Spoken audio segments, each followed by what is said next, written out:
Dr. Hovind, I love your doctoral thesis. I've torn it to pieces with house and gaffle. I can't remember when I last pissed myself laughing. It's a good thing the thesis mopped the piss off the floor. Welcome to part 16 of this read-through and peer review of Kent Hovind's doctoral dissertation, which was published on wikileaks.org on December the 9th, 2009.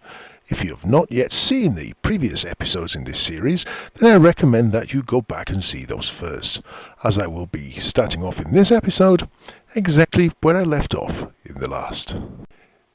In the last episode, Kent went on to tell us all about the Alexandrian manuscripts, and how, although they were more contemporary and they were older, they were probably less accurate. In this episode, Kent continues. Another very influential man in Alexandrian school was a man by the name of Origen. He was born approximately 185 AD and died 256 AD.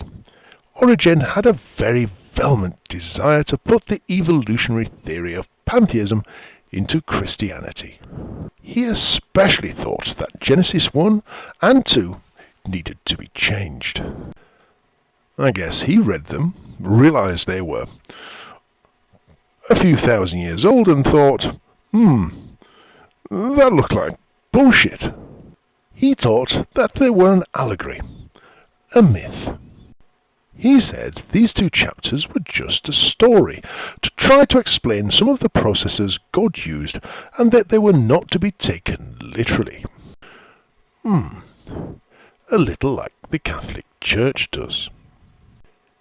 You see, a lot of people find the idea of a talking snake rather ridiculous.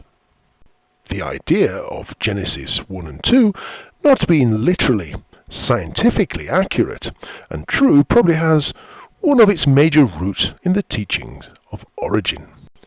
No, Kent, I think you'll find that most people with a little common sense, when reading Genesis 1 and 2, will also come to the conclusion that it probably isn't literally and scientifically accurate.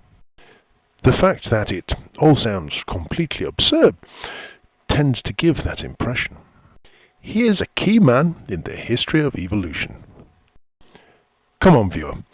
I know exactly what you're thinking right now. You're thinking somewhere along the lines of origin of the species.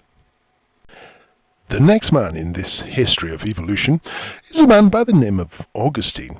He was born approximately 353 AD and died about 430 AD. He is called Saint Augustine by the Catholic Church. Augustine still plays a vital part in the Catholic Church doctrine. He would be the equivalent of a theistic evolutionist today. And Kent, wouldn't a theistic evolutionist, by your definition, be an oxymoron? You know, a bit like intelligent design and creation science? And now Kent gets his banana out again and grips it firmly in his right hand, and continues. About 620 AD, Muhammad, the founder of the religion of Islam, hated the polytheism that was around him at the time. One of his goals and desires was to develop a monotheistic religion. He developed an unusual mixture between Christianity and Judaism. He eventually became very anti-Christian. I think you'll also find that he became very anti-Semitic as well. Kent continues in his bid to become a eunuch. He wanted a limited god of nature, a pantheistic type of god. Now, dear viewer, if you are of the Islamic persuasion, may I just point out that the next sentence was written by Dr. Kent Hovind, and not by myself. I am simply reading it, so please do not take any offence and pass it in my direction. Kent blunders. The God of Mohammedism is not the God of the Bible by any stretch of the imagination. No, Kent, I think you'll find the correct word is Islam, and I think you'll find that Allah is in fact the God of the Quran. It is a little pantheistic God of nature. And if the word that's forming in your mind right now is fatwa, I would urge you to take a deep breath and count to 10. At this point, Kent makes a broad assumption and misses completely. He continues, because of this, the Islam religion accepts evolution very readily as a scientific fact because it fits so well with their teaching. I'm guessing that Kent has never talked to an Islamic fundamentalist and questioned their views on evolution. It's just as well, really. In the country of Turkey, open brackets, which is almost totally dedicated to Muhammad, close brackets, evolution is taught as fact. Bloody hell, you can tell Kent wrote this 10 years before 9/11. Kent, I think you'll find that Turkey is a very secular society. Yes, the predominant religion may be Islam, but the society itself is very secular and very proud of that fact too. As for teaching evolution as fact in schools, I think you'll find that anywhere that takes scientific inquiry seriously and not religious fundamentalism, you'll find evolution being taught as a fact.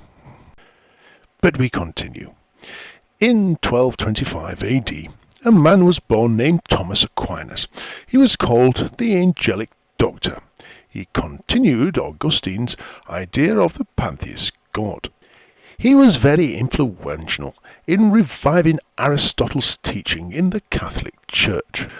What, Kent, you mean that great chain of being thing that you were talking about earlier on?